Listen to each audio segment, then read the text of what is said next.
Dr. Rick dropping that on you. Hope everybody is doing good. Hope everybody's week is going according to plan. Look, I'm going to be very brief here with you today. You know the routine. If you like what you see in here on this channel, click the like button, click the share button so that others can enjoy it, learn from it, glean from it, whatever, and subscribe. If you believe in the work that we do in the Black community, from research to program development and resourcing advocacy in the Black community as evidenced over the past 30 years, look in the description box and give.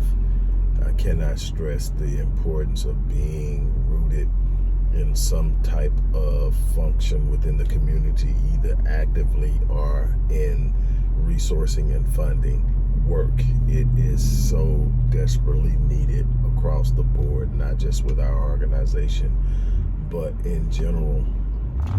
With that being said, look, I'm going to get right to the point. As the title says, individualism is the Black race's kryptonite. I have been talking about this for years. I have been screaming to the top of my lungs. I've written on it, I've lectured on it, I've put it in books, I have published work. And yet we are lost in the celebration of our individualism without consideration to the detrimental impact it has on us as a race.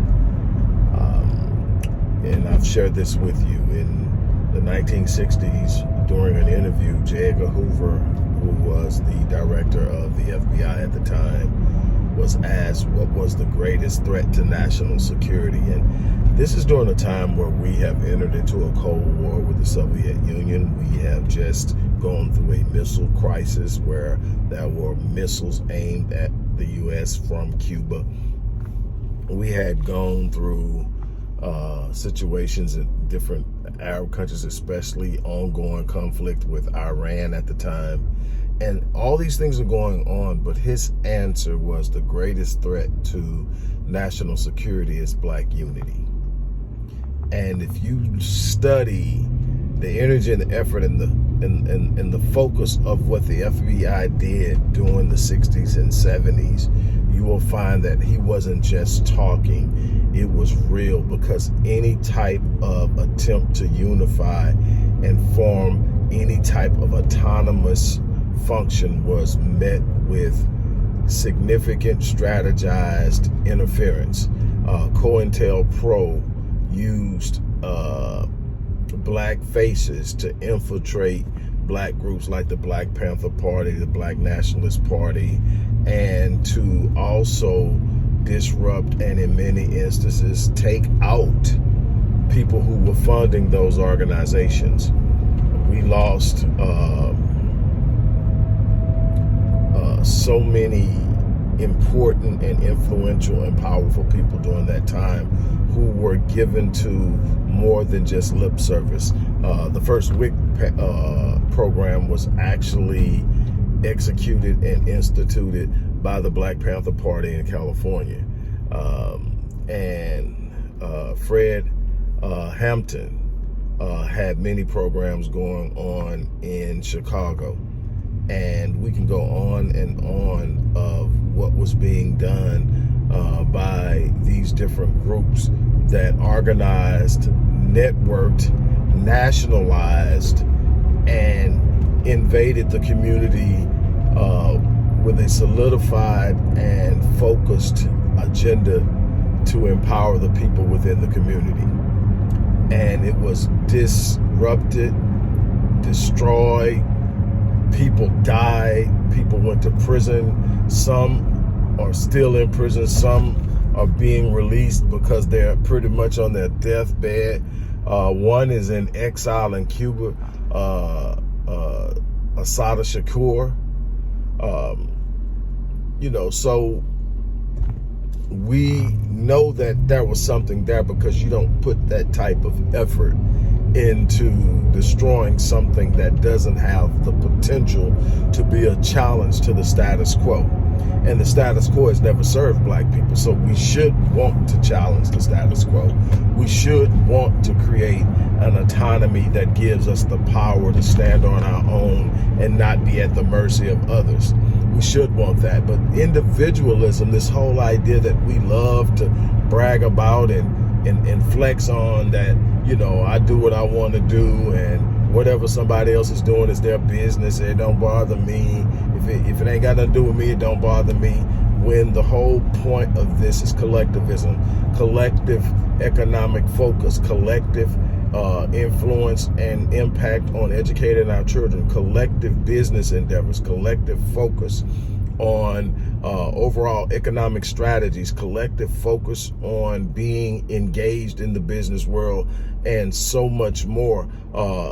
Collective engagement in how we move politically. All these things are things that we should be focused in. You see it in every other enclave, and then people will try to talk about and compare us to Caucasians and talk about what they're doing and how they move. Well, first of all, they don't have to talk about our openly, actively function in white focused Eurocentric practices, because this is a white racial caste system. The system is literally inherently designed to function, to protect them, to provide them with privilege, to provide them with opportunities, to provide them with access and resources that far transcends any other. All other groups operate in a unified manner, from Asians to Arabs, and everybody uses that collective force to create the realities and the situations that they desire.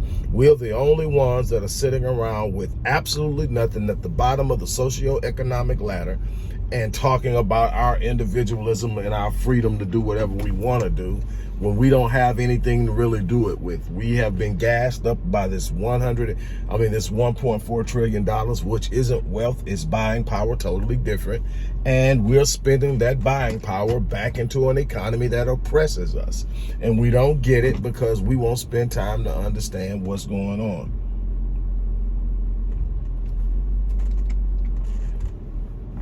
So with that in mind, I'm just going to leave you with this. Look, you got to do the things that are necessary for you to thrive. And a part of our thriving and our excelling in this world is moving beyond the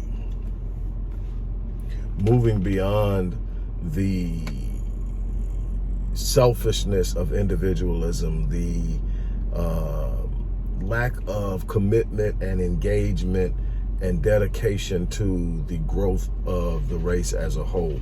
I'm not saying you're not supposed to be your own person. I'm saying that in order for us to be our best, and in order for us to push our way through, we've got to understand that this is a social world. We are by nature social creatures. Mammals are social creatures, meaning that we function and operate when we are functioning as a unit, and we all have specific roles we play. When we all have a clear and precise goal that we're all aiming at, we get more done that way. They love to see us divided and everybody talking about what they doing and comparing it to the next guy. It feels good to talk about what you're doing when you can compare it to 75 to 80% of blacks who aren't anywhere close to being even near middle class, or at least midway middle class. And you can easily sit up there and be one of those people and talk about what you're doing and how you're doing it and all of that, and it feels good, right? But the truth of the matter is, your success should be judged on more than what you're doing in comparison to your less fortunate racial brothers and sisters. It should be compared to the total force of what you're able to do on the grand scheme of things. When you compare your wealth against Asians, when you compare your wealth against whites, when you compare your wealth against Arabs, how do you stand up? What can you do? How can you function? How can you operate when we don't control as a race any of the mechanisms in any industry, even the industries in which we dominate spending? We don't dominate ownership, so we don't have the control to sit up and produce anything that we control. So we get screwed either way. We pay more for everything than they do because they control the cost. I see it in industries like beauty supply, where we literally dominate the spending at above 95%, like 96%, something like $14.4 billion of a $15 billion industry generated by the black dollar. 96% of the ownership is Asian, and we don't control any of the things. It's hard for us to get in on the retail end of things, because in order to get on the retail end, you got to be able to compete competitively in price. And if you're not controlling manufacturing and distribution, you don't control pricing. So our Asian competitors within the neighborhood are out performing us in price, and our own people are buying from this because that's simply what we're going to do.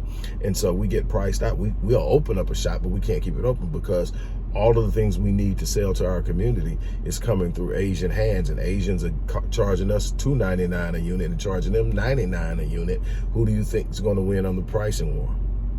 We have got to learn how to work together. We've got to learn how to develop agendas. We have a problem, and we are not even close to solving it.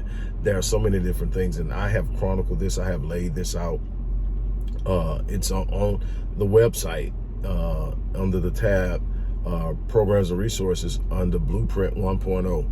I'm currently working on an updated version, so it's going to be Blueprint 2.0. Hopefully I'll be done with it in a couple of months. I've already got another research project going on, but I want to update it.